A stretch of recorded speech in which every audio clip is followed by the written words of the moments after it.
ये पाकिस्तान को मसल दिया जाएगा, खत्म कर। तो उसे खत्म करने की बात कहाँ से आती है? पाकिस्तान से उलझना है तो टर्म्स एंड कंडीशंस सही होने चाहिए। मीडिया चैनल तो लाहौर पे भी कब्जा कर लिया, इस्लामाबाद में घर बना लिया था किसी ने। हमारे देश में पाकिस्तान से ज्यादा आतंकवादी यहाँ रहते हैं। हमारे देश में दल बजरंग दल वाले कौन है? हमारे देश में आरएसएस वाले कौन है? मस्जिद के सामने डीजे बजा के नाचने वाले। हम अगर ये ना समझ पाए कि जबरदस्ती हम पाकिस्तान के साथ उलझ रहे थे, कोई ज़रूरत नहीं थी कि हम पाकिस्तान से उलझे ही। सर्जिकल स्ट्राइक का नाम दे करके अपने आप को बहुत बड़ा दिखाने की कोशिश की कि बालाकोट चैनल से बैठ के मैंने एक्सपोज किया कि वहाँ पे कौआ कबूतर शायद मरा हो और कुछ नहीं हुआ।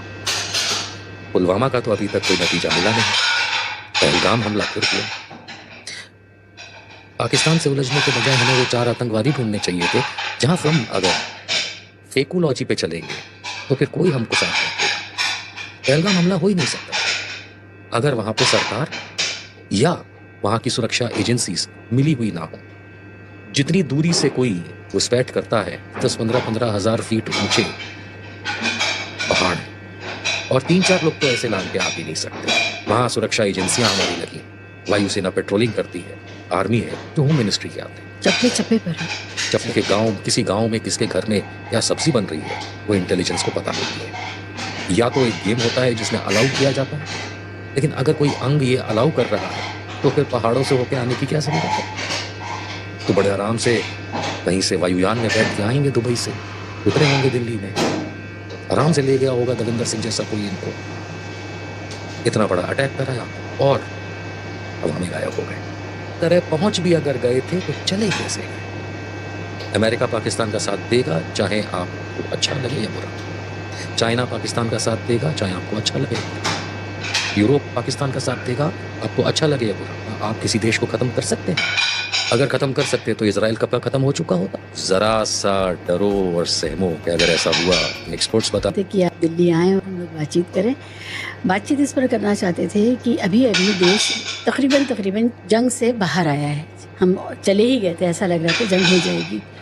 और उस दौर में हमें एक बात का बहुत शिद्दत से एहसास हुआ है कि फॉरेन पॉलिसी हमारी कुछ गड़बड़ हो गई है, क्योंकि हमारे साथ जो वर्ल्ड कम्युनिटी है वो नहीं खड़ी हुई। और न सिर्फ ये कि नहीं खड़ी हुई, ये भी लगा कि वो पाकिस्तान के साथ खड़े हैं। और ये भी लगा कि इतनी जो लगातार विदेश यात्राएं चल रही हैं हमारे प्रधानमंत्री की, वो बिल्कुल नाकाम है, उनका कोई असर नहीं है। हमने कोई नया दोस्त नहीं जीता है, पुराने दोस्त गंवाए हैं। और इसी के साथ साथ जो हमारे जियोपॉलिटिकल इंटरेस्ट हैं उसमें दूसरे लोगों ने जुर्रत कर ली है टांग अड़ाने की और उसको बायलैटरल से एक फसाद ऐसा बनाने की जिसमें कोई भी आकर के बोल सकता है। शुक्रिया किंतु परंतु का। मैं ये बात बहुत समय से ऑब्जर्व कर रहा हूँ that Mr. Modi has lost his charm, ना सिर्फ देश में पर विदेश में। एज प्राइम मिनिस्टर उन्होंने शुरुआत में बड़ी कोशिश की दुनिया भर में भ्रमण करके किसी तरह देशों को अपना मित्र बनाने के, क्योंकि याद रहे कि जब वो प्रधानमंत्री 2014 में बने थे उससे पहले he was known famous for 2002 Gujarat rights. ये याद रहे कि दुनिया में विकसित देशों की सूची में उनको जगह नहीं मिलती थी। चीन जैसे देश को छोड़ के वेस्टर्न वर्ल्ड उन्हें अपने पास आने नहीं देता। तो जब 2014 में वो प्रधानमंत्री बने तो वो चाहते थे कि हर उस देश में वो जाएं और सिर्फ प्रूव करे कि मैं आ सकता हूं। उन्हें भारत के विदेशों के साथ रिश्तों से कोई मतलब नहीं था। It was his way of proving to them people like Joe Biden. Joe Biden ने साइन किया था उपराष्ट्रपति रहते हुए कि इसको वीजा नहीं दिया जाएगा। तो ऐसे देशों में जाकर के इन्होंने अपनी नाक का सवाल खड़ा जो था उसको साबित करना चाहा। देश के प्रति इनका कोई सरोकार नहीं था। अब ये बात समझ लेनी चाहिए कि जो शुरुआत से ही चीज़ सही ना हो, वो आगे चल के कोई फल नहीं दे सकता। इन्होंने हर देश जो गए और कोशिश आपको दिखाई कि हम बहुत कुछ कर रहे हैं, देशों के साथ संबंध भारत के अच्छे बना रहे हैं। ये मेरे ख्याल से एक भ्रम था, क्योंकि विदेश नीति जो होती है वो प्रधानमंत्री नहीं चलाता, देश नीति प्रधानमंत्री चलाता। विदेश नीति के लिए धुरंधर विदेश मंत्री होते हैं, पहले भी रहे, अब का पता नहीं। लेकिन चाहे सुषमा स्वराज जी हो, चाहे अभी जयशंकर जी हो, ये विदेश मंत्री के बजाय विदेश सचिव का रोल प्ले करते हुए मोदी जी के लिए दिखते हैं। और इन्होंने जो शुरुआत से अपनी इमेज बिल्डिंग की कोशिश, वो ना पहले इनकी चल पाई थी ना अब चल पाई। आपने कहा जंग से हम बाहर, शुरू किसने?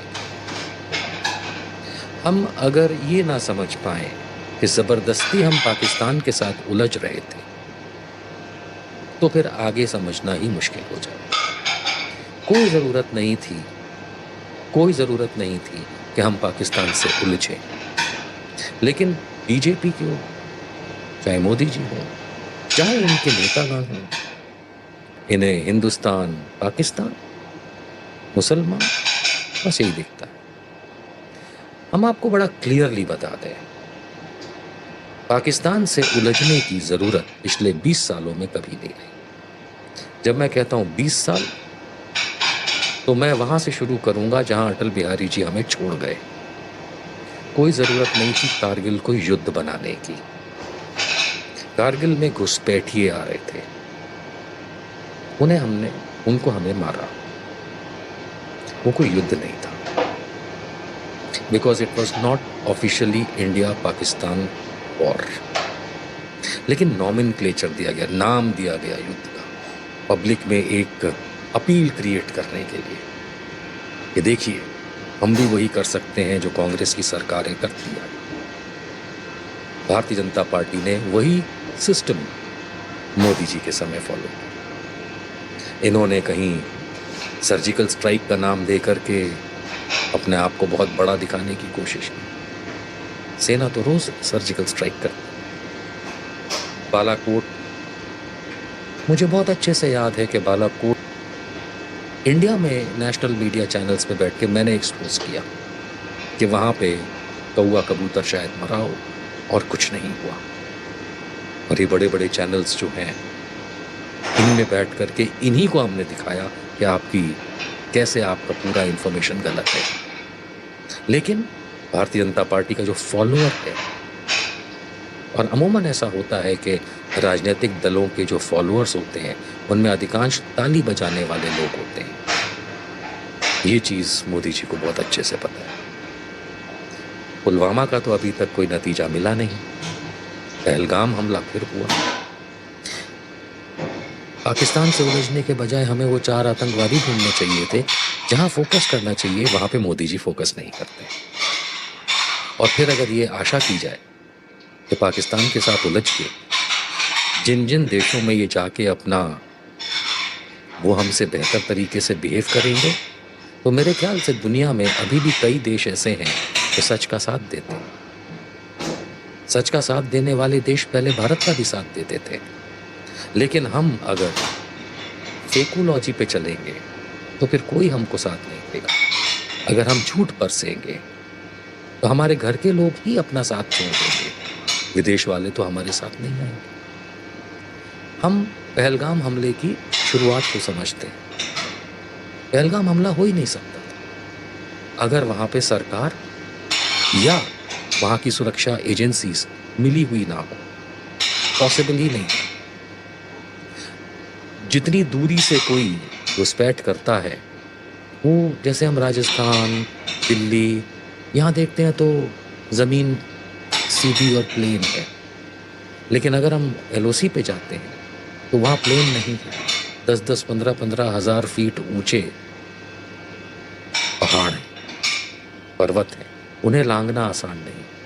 और 3-4 लोग तो ऐसे लांघ के आ भी नहीं सकते। वहाँ सुरक्षा एजेंसियां हमारी लगी, वायुसेना पेट्रोलिंग करती है, आर्मी है। उसमें से लोग अगर आ गए, चलिए मैं कहता हूँ आ गए, फिर हमारी इंटरनल सिक्योरिटी का क्या हुआ? जो घाटी के अंदर, चाहे वो अलग अलग सुरक्षा बल लगे हों, जो होम मिनिस्ट्री के चप्पे चप्पे पर है। चप्पे चप्पे पर कश्मीर रहना मेरे लिए एक सुखद अनुभव रहा है। मैं कुछ साल रहा हूँ कई वर्षों पहले, और मैं आज इतना ज़रूर जानता हूँ कि किसी गांव में किसके घर में क्या सब्जी बन रही है, वो इंटेलिजेंस को पता होती है।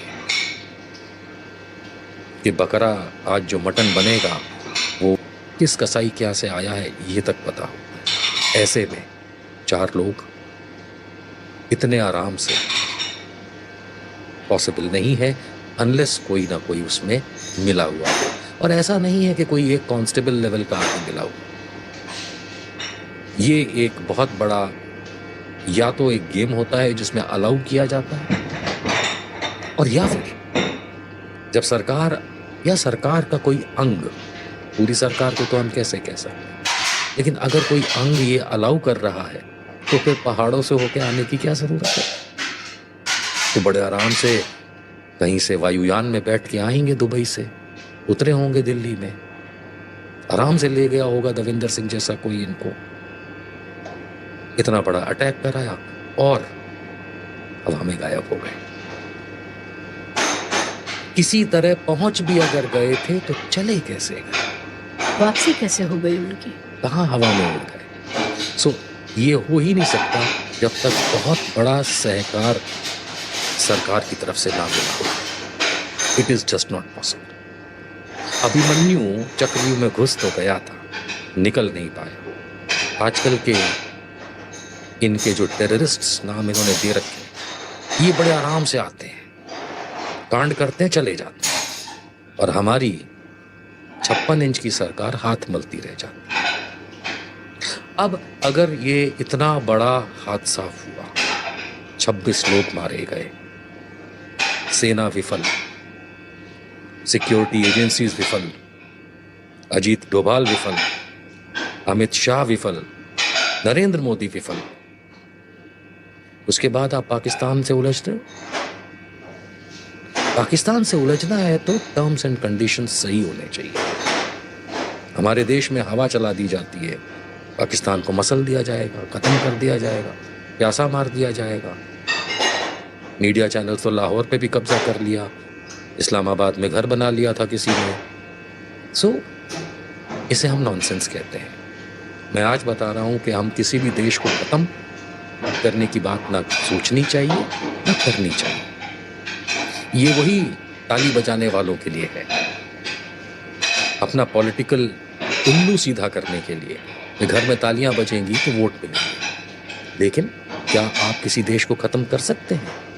अगर खत्म कर सकते तो इजराइल कब का खत्म हो चुका होता। अगर खत्म कर सकते तो नॉर्थ कोरिया कब का खत्म हो चुका है।